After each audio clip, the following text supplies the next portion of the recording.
So you've consumed a whole bunch of great coaching content. You've listened to amazing coaching podcasts, maybe like this one. You've decided to make a change to your coaching. But how do you put those words into action? How do you motivate yourself, hold yourself accountable, and keep going with implementing the changes that you want to make, even when it gets really difficult? That's our topic for episode 23 of the Don't Tell Me, Show Me podcast. So, Mark, I'm going to fire straight into you. What do you think are the obstacles? What holds coaches back from converting their intentions into consistent actions?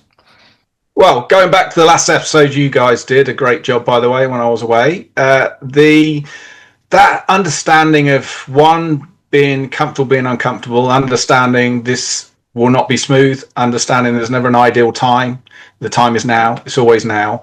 And then making sure that you've got a reality of what you're actually working with, and then you're targeting an area of improvement, but you're putting some measures in place that are outcome driven. So part of the struggle a lot of people make, and we'll delve into more, Simon, but the biggest one is have I set up success from day one?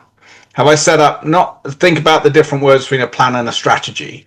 It's not black and white, I'm going to do this. What's the strategy? What's it look like? Where's my reality now? Okay, where's my focus going to be? Where are going to be my obstacles? Who do I need to share it with? You know, really setting up to start with. Are you ready for this? It's a bit like I always have, and I know you guys do it with pre-seasons as well. I do it with business and in sport at all levels. Is that point of that pre-season, everyone's getting excited in the room. They set all the expectations up, and you're the one often is going to have to be the challenging. Go, really? You're going to do this every single time? So remember when now it's -2 and it's cold and wet and it's dark. You're still going to do it then? You don't feel like it, you walk up. You're still going to commit to this warm-up in the way you say. Let's be realistic now, because once we agree, we're going to commit to it. So that example, we need to do itself as well. And then my last little additional is, if you can hook in with somebody else that you feel irrelevant of sport, irrelevant that work in sport or the same sport or business, is can someone check and challenge you when you're setting it up? Can someone ask you the meaningful questions that know you enough to start asking the realism of what it is to help you be more confident when you start? Alan, you've been a learner like your whole career, from what I've observed of you. I think you find learning quite enjoyable and change quite enjoyable. Is that the case all the time? Or like, how do you approach it when you're really struggling and you don't feel like changing? I think the struggle is part of the enjoyment, because, you know, change has to come, or you just stay in a cycle of struggle, which nobody wants to be, or worse, you regress. So maybe a fear of regression, Simon, keeps me in that space to answer the question, but we won't turn this into a clinical psychological podcast. First of all, Mark, great to have you back. We missed you last week. So wonderful that you went first there. Yeah, I guess like the hard part for me, Simon, is it's not easy when you commit to being a continuous learner. You seek out information, you find yourself in uncomfortable spaces, but they're only uncomfortable if there's no perceived value or growth in those spaces. So I stay in those spaces and I commit to those because I surround myself with people that can help me. And I think Mark just touched off of that there. When you're trying to baseline where you're at, so there's no false expectations of self and the journey you're going to go on. It's easier to do that when you have people around you that can support you. So I gravitate towards people who are more knowledgeable than me in areas I want to grow in, and I reach out to those type of people. But I guess it's hard to commit to something, guys, that you say you want to get better at. I find it hard to do it alone. I feel like I need the social interaction. I also need the accountability factor. At Mark, I think this is where you're world class. I think this is where you're elite. You hold people accountable to what they said they want to do and the area they want to grow in. I've experienced that from you. Simon and I have experienced that from you with this podcast. You know, we'll be quick to, like, there won't be minutes gone by the deadline when you preempt it leading up to a deadline. You give a nudge of, just remind me, guys, are we still jumping on today at 12 o'clock, or are you sending out the link? And I think that's something that helps me to commit to the choices I'm making, especially around learning something new or going on a journey that I want to grow and get better. How do you guys work with a coach who you can tell is uncomfortable with that change? like they may want it, or they may say they want it, but do they really? Like, it's just human nature. Like, and Mark, you work with a lot of coaches who are, paying clients and they're really committed, but you also work with coaches at community levels. And Alan, you do the same, and you work with coaches, for example, in a club setting at community level who have got day jobs, they've got other jobs, they maybe coach 5 hours a week at most, and then you're asking them to spend 3 hours developing themselves when they're struggling just to do the 5 hours a week of actual coaching. Like, how do you overcome people's resistance to change? Well, Alan's a minority. So this is why I'll check and challenge Alan if he gets into it in a supportive way, is I'd say, I'll put a figure on it, but I'd say 97% plus are in that boat that you've just shared there, Simon. So rarely will you have people like Alan that would go, right, irrelevant of the results, I know if I stand still, I'm going to go backwards, and I want to learn. I want to get better. It's part of my passion. It's part of my purpose. Am I providing the best service I can? I want to know. I want to find out. I want to explore. Now, a lot of people will say that in a conversation.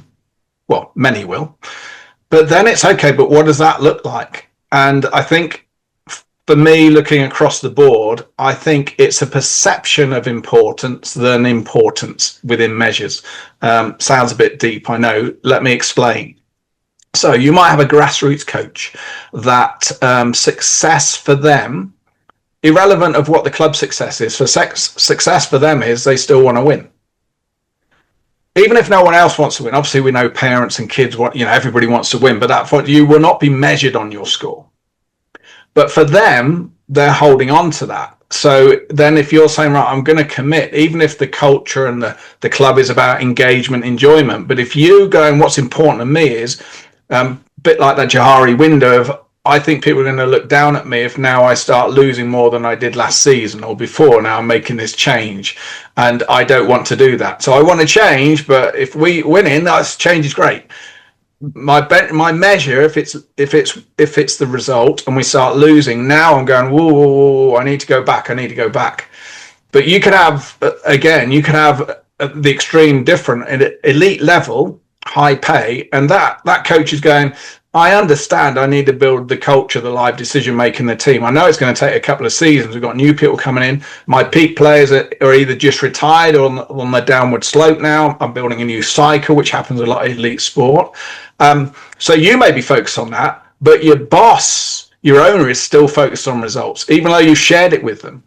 So then actually what's important to you is, right, I want them to be engaged. I want to get more court time or pitch time with these younger players. I'm going to start integrating them within these league games. I've got to do it. I've got to cycle out my other players that aren't in peak performance anymore. So they're going to get niggles, injuries. They can't do as much volume in matches. But then you've got your owners, your bosses going, why aren't you putting this player on? So then you're thinking, oh, hang on a minute, can I do what I want to do now? So it's not so much what's important to everyone else. It's what's important to you and how you're going to measure your success. And if that's not set up well with somebody you start with, to go, well, how are we going to measure progress? Understanding it's non-linear. You might get a dip in you because it's new, it's a new skill. But how are we going to measure it? What's that going to look like in his first 4 to 8 weeks? Not in 6 months, a year's time, because as we know, behavior normally starts first, then we start to get the performance impact, then the results. So at the behavior level, how are we going to measure that? And are we giving ourselves enough time to do it often enough and to make sure everyone explicitly understands the why and they might notice you're changing and the value to why you're doing it differently? And know it's going to be clunky, so involving people, but then put your measures in place. So if you don't do that early on, you might go naturally back to what's important to you or what you think others think is important to how you're seen as a coach. So you talk about measuring the change there or measuring performance changes. How do you do that? Like, can you give me any practical example? Yeah. So many. So let's strip it back. The first one could be as simple as one example, which is really common for team sports, is I I do a lot of group timeouts. This is me pretending to be a coach. I do a lot of group timeouts, but what I'm not very good at, and now I see the value is doing those little hot one-to-ones where I pull a player out on the sideline. I don't do them. And often I avoid them because I'm caught up in the game again. So I'm going to commit to doing more of them. So your first success might be, well, let's baseline how many you're doing now over the last 4 weeks. And you might go, one a session, sometimes none. Okay, so let's set what would be acceptable for you just starting commit to these interventions. And you give them a framework of action, a tool, that, you know, a new skill of how to do them. So they might say, right, each session, Mark, I'm going to commit to a minimum of 3. I believe that will stretch me, but I think that's achievable. 5 will be exceptional. 2 or less, unacceptable for me. So that's a benchmark on their behavior to choose to commit to the one thing they said they feel value in changing for. So now it's irrelevant how good those one-to-ones are at this stage. What we're looking at is that coach is now committing. Now we can then move the texture on is, okay, so let's record them. You know, that's really useful. But what we're looking at then is, okay, when are you choosing to do them? So now we get into the numbers. What data are you capturing to make your decision, your judgment in that moment? So this is the time for a one-to-one. And we can, and this is non-linear, then we can look at, okay, how was the interaction? Did we go player first, player last? Did we get their point of view and then finish with them telling us what they're going to commit to, or what they've learned, whatever it may be? Or was it was a great, I'm getting 5 in, but it's still me talking all the time. So the texture is based on where they are. And for me, start off really simple, something that is not a competency, more of a commitment or behavior of committing to more one-to-one. So that would be an example, Simon. Well, there's a tip in there. First make the commitment and measure the commitment. Yeah. Then once you've got the commitment, then measure your competency in that new behavior. First, just commit to the behavior. So if I don't go running in the morning, but I want to run, then first commit to going running, which could be go around the block. It could take 4 minutes. 4 minutes. That's it. So I'm not measuring the length of the run. I'm just measuring, did I go running or not? And then once I've done that 20 times, now I might be up to 17 minutes. And then I can start measuring how long I'm running for, my heart rate or whatever. Yeah, it's always texture, and then you can pick and choose on that element of the competency. So is it judgment of why you make the decision? Is it who's speaking first? Is it the quality of the interaction? Who's speaking last? Is it that I'm scanning for impact after interaction? How successful was the interaction in behavior post-interaction? Then we can look at, did that interaction have a lasting impact in covert recall for a session, or 40 minutes later, 30 minutes, I slipped something else in. I'm scanning for that process, as opposed to, I did it worked really well for 30 seconds, I was great, but hang on, 5 minutes gone, and they're reverting back again. So there's layers, and we're just looking at hot one-to-one because we use that as an example. There's layers of texture that's where we've got to set ourselves. So exactly right. Commitment to a tool, give them a point of reference they can commit to. Don't just say commit to talking to someone. Give them a nice simple framework. And then we go, okay, great, now we're getting there. So then we start adding the texture of the competency, either in judgment, the interaction, and or the impact. Short-term impact, long-term. Yeah. Alan, can you give me an example of a commitment that you've made to a change? So a behavior that you've changed in the past that you found difficult, and why? Yeah, I think it's stuff we might have spoke about previous episodes, and to quote, I said this before, but to quote the great Stephen Rolnick, I've got to stop saying that, but the writing reflex is probably a good example for me. I've made a commitment long before I encountered Stephen's terminology and language. Support from Mark, particularly, helped me to make that shift, make that change from being very directive and telling the players what to do, and yet I wanted them to become better decision makers. I wanted them to perform better under pressure. I wanted them to be able to retain information and things we were working on, and then execute it live in action under pressure in the hottest moments of their basketball careers to that point. Yet the telling form, the form of coaching through telling and being very directive, wasn't as effective as it could be. And obviously Mark exposed me to a way of coaching that took me from telling to guiding, and kind of stepping back and using more questions within my coaching. And Simon, you've double clicked on on that method, that philosophy, that those concepts, that Mark introduced to me, and we've taken it to another level now. I feel, but that was a big change and not easy, and not overnight either. I might have made a choice overnight that this would be a good change, but in order to make the change and roll and play that out in my coaching, even now to the point where it's actually just what I do, it's subconscious, it's not a conscious effort much as it used to be. It's taken years. It's taken years. And it's taken a lot of reflection, a lot of reflection, a lot of watching myself coaching, which was difficult at times, very difficult. The camera being turned to myself and actually going, that was really bad coaching based on my lighthouse, based on the direction I want to go with my coaching, and being honest with self. And I think, Simon, a lot of the work I'm doing with coaches is actually helping them around acceptance versus expectations, and acceptance of reality, which Mark talked about, baselining the reality of what you're able to commit to and follow through with that commitment, versus your false expectations of what you can commit to and then ending in disappointment.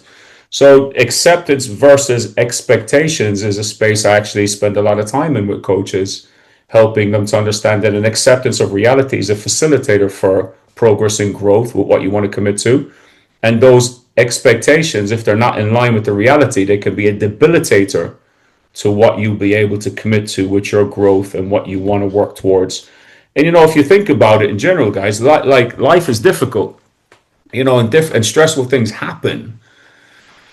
And I think as a result of stressful things happening, we kind of express emotions in a way. And I think this is where we can double down with a process with players and coaches that we work with, is helping them to understand that, problems don't go away, and we do want solutions and we do want resolutions. That's what we naturally want, but it's about baselining reality and accepting what the reality is. What's going on in front of you is reality. Complaining about the player's performance or complaining about your own journey as a coach, well, this is just a snapshot of the reality of what's going on in front of you, and maybe some of the constraints you have.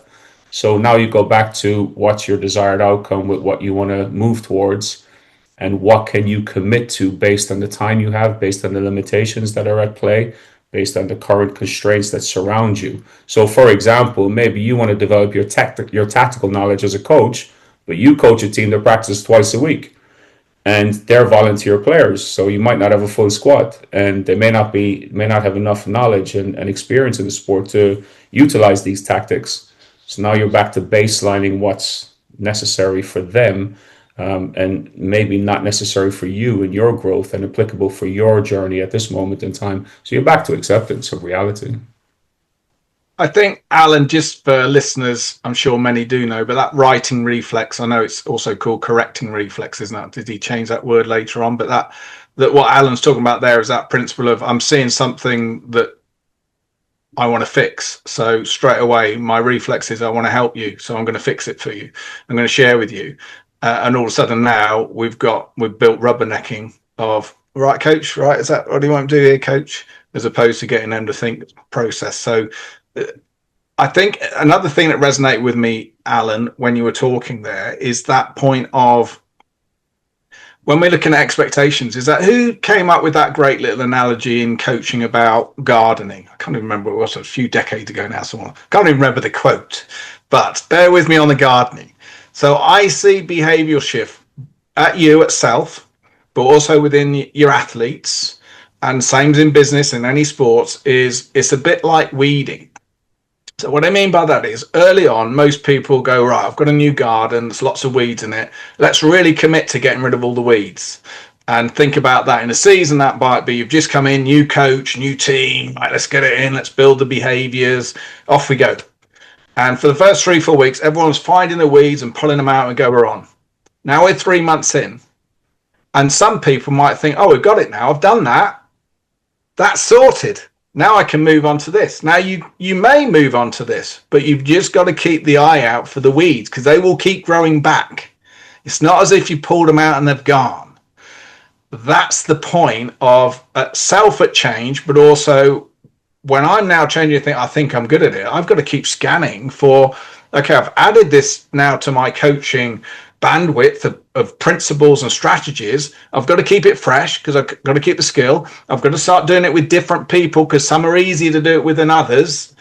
And now how can you use it? But also then I've got to make sure, is it working for them? Are they continuing to make the change? And am I now I'm under pressure? Because it was easy before, there was no expectation. Now there's higher expectations from others. Am I still honoring my principles? Am I still scanning for them? Am I still putting energy and time into them? Because if not, they'll start to disappear again and the weeds will start to grow. So I just want to use that gardening analogy into expectations of success and progress on this. That raises the question, if I could extend the metaphor a little bit further. You've taken a weed out, but what are you now replacing it with? So is behavior change sometimes about stopping a behavior, and that's it? Or do you have to stop a behavior and then replace it with something else? Is it easier if you're replacing a behavior, or is it easier to just stop a behavior?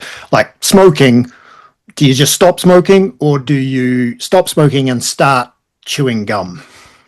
Well, think of it this way, if we keep to the gardening and then relate it back. So on that point is, in gardening, where it is slightly different in human performance in a practitioner way, is gardening out, you pull out the weeds because you go, those weeds we know are using up the soil, using up the nutrition, the energy, and we're getting rid of them. That could be a person. When we, principle of change a person, doing everything I can to change that person. We get to the point, they're choosing not to change. I'm getting rid of them because they're poisoning the culture, the environment. But now we get to the human part. If something like, let's use real examples. I'm watching basketball, rugby, football, soccer, hockey, netball, lacrosse, all these sports. And communication is something that's killing us. How common is that? Never heard of that before. Yes, of course.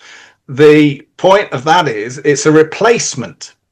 So if now I'm saying we're too silent, communication is not effective in volume. Also, what's being said? Are we putting a name on it and say it's solution or problem based? Are we then 3 A's in that? I'm hearing it, I'm accepting it, acknowledging, acting, all the fundamental effective communication. If I'm taking away the silence, it's adding something. Whereas the way I'm pulling out a weed, the closest thing I'm pulling out a weed that's taking up space, that's taking up the nutrients from the soil, then I've got space to plant, or that plant will flourish more now because it's got space, can see the sun and the light and the water. The weeds were hiding it. So in essence, it's always should be, what am I replacing it with? So even if someone's late, well, you're replacing being late to being in time. I always use a principle of in time and not on time. So in time is I'm ready. I'm not going, oh, I've got 1 minute left. I will get there with 1 second left. No, I'm in time. What can I need to be in time? So we've taken away late. We've now replaced it with in time. We've taken away no volume with volume. Then we're putting on specifics, clarity. We're taking away reacting to a ref call to what's next in the process. So for me, it should always be, that's where the UAEs I feel are so good, and you don't always have to have the exceptional or acceptable. We're saying, look, it's generally easy for people to recognize what's unacceptable. And I find with the young kids, when we start using the UAEs and we go, what would be acceptable, exceptional, some of them struggle a little bit. These are 5-6-year-olds, by the way. But when we say what would be unacceptable, and they're not scared of that word. I know some people are, but they're not when you understand what's it look like. They can all share that. They can all show that. So but what do we want to replace it with? What does that look like? What would exceptional look like to us? Which is very different to what would excellence look like. And I think that will be our next double click, Alan, because I think you've got some great texture there. Is now I'm saying is, right, if we don't want this, what do we want? And what does that look and sound like? And sometimes even, can you just show me for 30 seconds? And it's amazing what they can do when they put focus on that. Okay, how long can we do that for? We've got many other tools, as we know, time in excellence, reps in excellence, or acceptable, whatever it may be.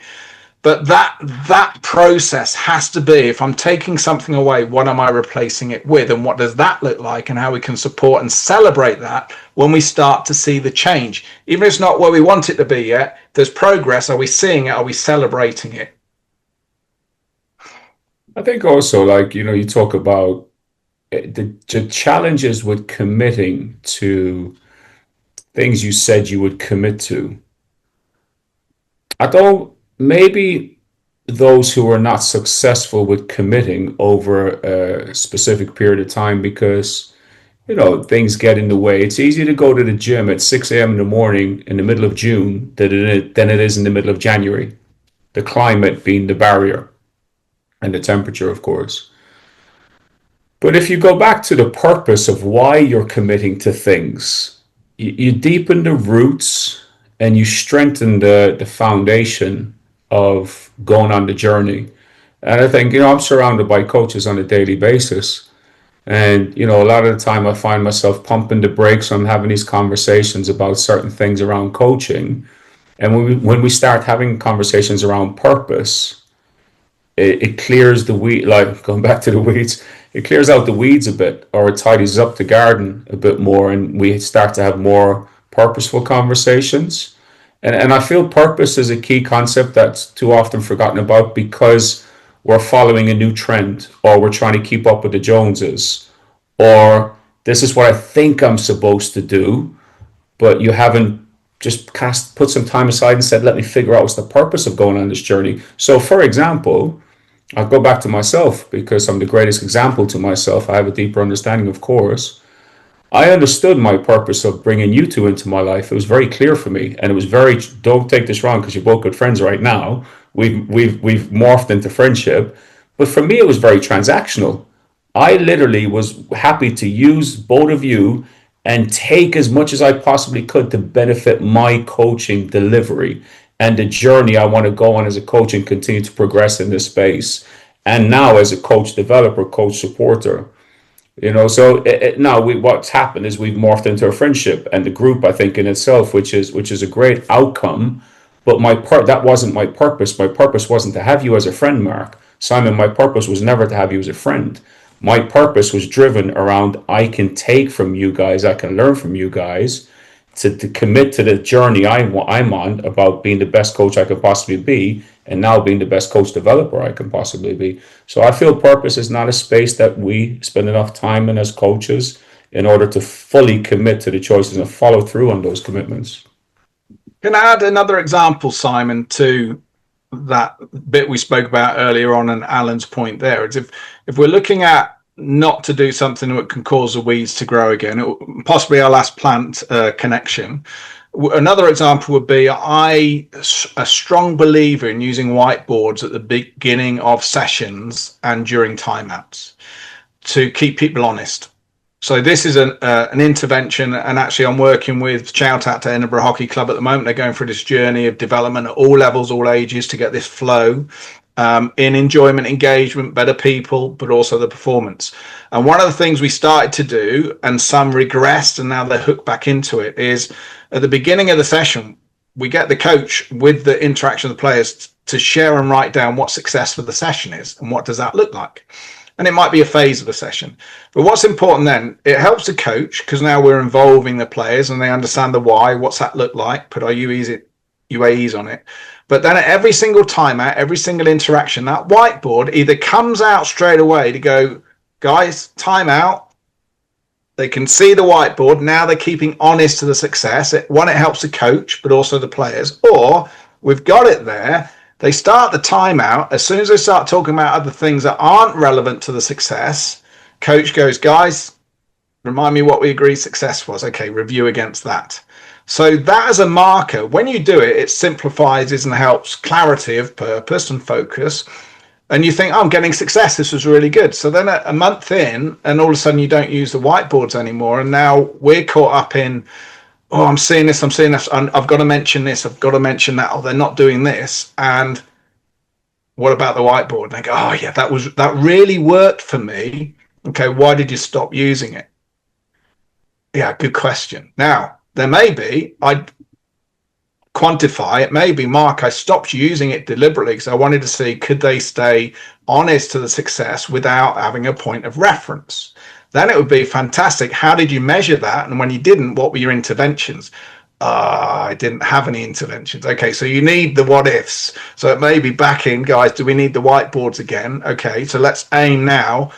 How great would it be if we don't need the whiteboards? If we can stay on task and connect to the success criteria, we agreed. Fantastic. Let's set a target. But that's an example of a coach using a tool that helps the coach, but also helps the players, and then not using it because you've decided not to use it, and the success now drops, and now you're asking the question, well, why take it away unless there's a reason for it? So that's another example of committing to something that helps and then stopping to do it and wonder why now we can't stay focused on the success criteria, as an example. Alan. Can I back that up with just one example, I think, that prevents people from following through and their coaches from following through in their commitments? And I think it's the trap of information overload. And I'm just reminded of a coaching call I had this morning with an international coach around we were just going through a framework for style of play based on the type of players that coach has, and kind of leaning into the strengths. And I just shared a basic framework that Simon and I have developed around the style of play. And suddenly I met with oh yeah, I used to do that years ago. Not that specific framework, but yeah, I don't do that anymore. And why? I just don't understand why I've stopped doing it. Yeah. And we arrived to a point in the discussion where we did realize why you've stopped doing it. You're just following, get off Twitter, basically. You're just following. It's information overload. Okay, this is new. I got to try this. I got to try this. It's a new team this year. I'm going to coach this way. I'm going to coach that way. And now if you join the dot to what I said previously, going back to purpose and really unboxing the purpose of why you're doing what you're doing, the commitment might be easier to follow through on. I think information overload and coaches trying to keep up with the information overload on social media in particular, or chat GPT. Now you type anything around coaching in there, you're just throwing out so much stuff. It's really challenging to commit and follow through. Because like I said to you, and Simon, we talked about this in the last episode, I've changed how I coach. It's taken me 10 years to become comfortable with it. It's taken me 5+ years to feel confident with it. It's not a quick win. Commitment is not. I mean, it is what it says on the tin. It just doesn't. You don't press a button and you're fully committed. There's a lot of challenge and then support that comes with that. Mark's how I often describe you to people. You challenged me a lot, but there was always support weaved in with those challenges, and I was able to keep my head above water, and then just swim eventually on my own, and you throw in something to keep me afloat from time to time. But it was challenge and support for a long time. Can I add a point there that really links into the first question at the beginning, but it goes back to how you and I started, Alan. So correct me if I'm wrong, it was just my recall because it is a couple of years ago now, is we had a speed dating for coaching, wasn't it? And, we all sat down as mentors and each coach went and had a little chat across the table and then they'd move on and they'd take little notes. So my understanding was Alan chose me based on, I understood it, and tell me if I'm wrong or right, Alan, is I was quite black and white in clarity of accountability and that purpose of actually Mark seems quite, if we say we're going to do it, we're going to do it, and he's going to support and challenge me in honoring that process. Was that a fair trigger, Alan? Nail on the head. Absolutely that. So this goes back to the first question and it goes back to our whole value of need-centered approaches.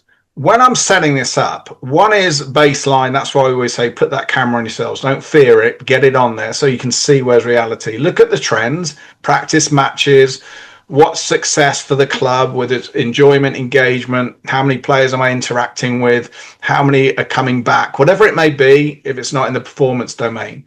But once I understand, okay, this is now I want to enhance now. I'm seeing trends. I struggle with this type of player or this certain situation. I want to get better at that. When you start reaching out to people find someone that is going to give you what you need, not what you want. Find someone that, and for me, it's my style. I'm not saying I fit everybody. But if you're saying, I know I'm highly motivated, I don't need anyone to challenge me, I might need someone to pull me back because I get overly enthusiastic, then find someone to go, who's going to help me with that?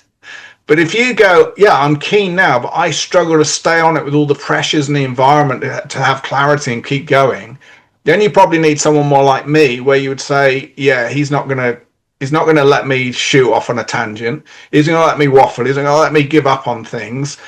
But that's the point of establishing a support network early on. Now, this is where I hook back into you two. As an assistant coach and a head coach, you've already given each other permissions of accountability on what ifs. So that's that point of, let's agree the value with each other. Let's agree our roles, but how they interact. Let's agree where one trumps another. So, lead coach, support coach, not necessarily head coach. Let's support. I'm giving you permission. If you see me doing this, I need you to do this or say these things. And when you do, this is how I'm going to react in these moments. And then find less pressure situations to commit to that relationship and not wait for the crazy high pressure and hope it happens.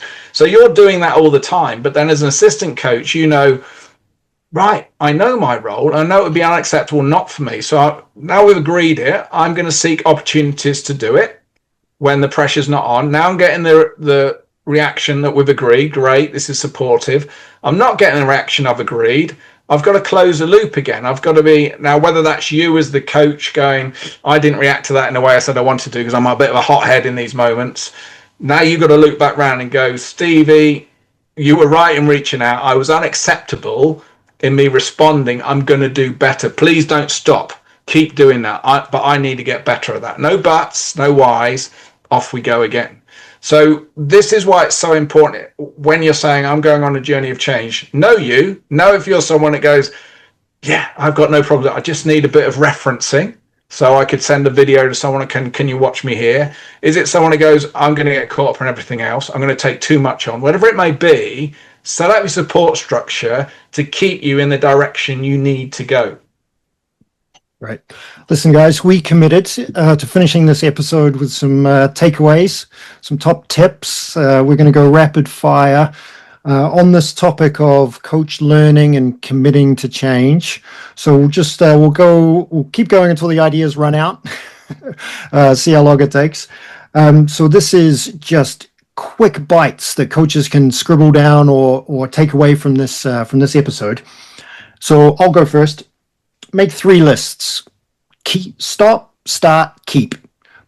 Coaching behaviors you're going to keep doing, coaching behaviors you want to start doing, and coaching behaviors you want to stop doing. Make 3 lists. Mark? So take the 3 lists and then prioritize them in 1 to 5, 1 to 10, how many is on the list, and target 1. Don't take on 4 or 5. Identify the most important and put energy and focus in there. If you can do 2, great. Most people can't at one time. Take the list or that one and share it with somebody who could hold you accountable to completing it or supporting you in that space. A bit of an accountability partner. Okay. Do a pre-mortem, not a post-mortem, a pre-mortem. If you want to make a significant change to your coaching, start by making a list of all the reasons why it won't work, all the reasons that'll stop you from achieving this change. Like, try to fast forward to the end and look back and say, if this didn't work, it didn't work because of these reasons. Make up that list, that pre-mortem list, and then put a strategy in place to mitigate each one of the things on that list. So make sure every single person of influence is aware of the change, understands the why to the change, and understands how they can support you, celebrate and challenge in that change. And let's include athletes and parents in this. It's not just peers, bosses. Set benchmarks, small goals, break the journey up, and then celebrate achieving those benchmarks. Be clear what they are and celebrate the steps you take. Because it's not easy to commit to changes and the journey of becoming a better coach. Okay. Measure change. So find a way to get a numerical measure for the change of behaviors that you want. Count the number of times you do this new behavior. Maybe have an assistant coach count the number of times, but just be really specific on the change you want. Count the number, catch yourself doing it right. Count the number of times you do it. Give people in that environment permission to initiate a support if they see you not doing what you said you were going to commit to. So it can be a trigger, could be a word. A great example is, you've heard me before, is, a pineapple. If coach is saying, guys, kids, I talk too much. If you already know the answer, I'm still talking in time out, say, Coach Pineapple, make sure everyone knows what they're doing, but then I'm going to stop, but you need to show me. That's a trigger of support of me not doing what I said I was going to commit to. Be kind to yourself when you fail to commit, and be okay with resetting and starting again. Yeah, that's a great point, Alan, because I was thinking about reframing the negatives or reframing the setbacks as learning, as just part of the journey. Set up a week minimum, ideally at each day, end of day reflection, but certainly if you're not in high performance, end of week reflection in a WhatsApp group or with somebody else or on your own, and you're sharing how successful was I in committing behavior level first and what else I was going to commit to. If going back to Alan's point, then I need to recognize my progress and celebrate that, recognize when I wasn't, but when I didn't do, don't just say I'm going to do better. Ask yourself, what strategy am I going to put in place to ensure I don't do that again? It's a strategy of action, not just recognizing I'm going to do better. How are you going to do better? Where are the barriers? What prevented you? What are you going to do differently? So you're setting a strategy for success and you review that next week. Did I commit? Bang, celebrate. Where do I need to focus? This is what it's going to look like. Great. All right, one more each. Enroll a loved one in helping you improve your coaching. When you don't have to debrief on all your coaching when you get home with somebody, but is there some behaviors which you're trying to change in your coaching, which you might also want to bring into other parts of your life as well, and just share one or two of those with somebody really close to you who's probably quite good at holding you accountable and probably going to do it in quite a sensitive way. And so share it with somebody whose opinion you value really highly as a way of holding yourself accountable. Okay, have you got one more, Mark? I have many. So linking into the elements already said, to put a few of them together is make sure once you set that plan of expectations and commit to them, give yourselves around 4 weeks and then review, are you honoring consistently with all the energy and excellence of pursuit that you have and you're still not making it? Have you set the targets too high early on? If so, make that adjustment. So that first 4 weeks in particular is going to be really important to go, right, I think this is going to work. I'm really committing to it each week. Yeah, I need to change this. But after 4 weeks, enough of a trend, you're saying, am I consistently nailing this? Or are there barriers getting away? Is my expectation I've set wrong? Do I need to readjust to make sure I'm setting up success? Or this is far too easy. Actually, I need to challenge myself more. So that 4 week reflection is, especially early on, is going to give you the trend to say, was the plan fit for purpose, or do I need to adapt that plan? Last one for me. Just try to spend some time uncovering your blind spots.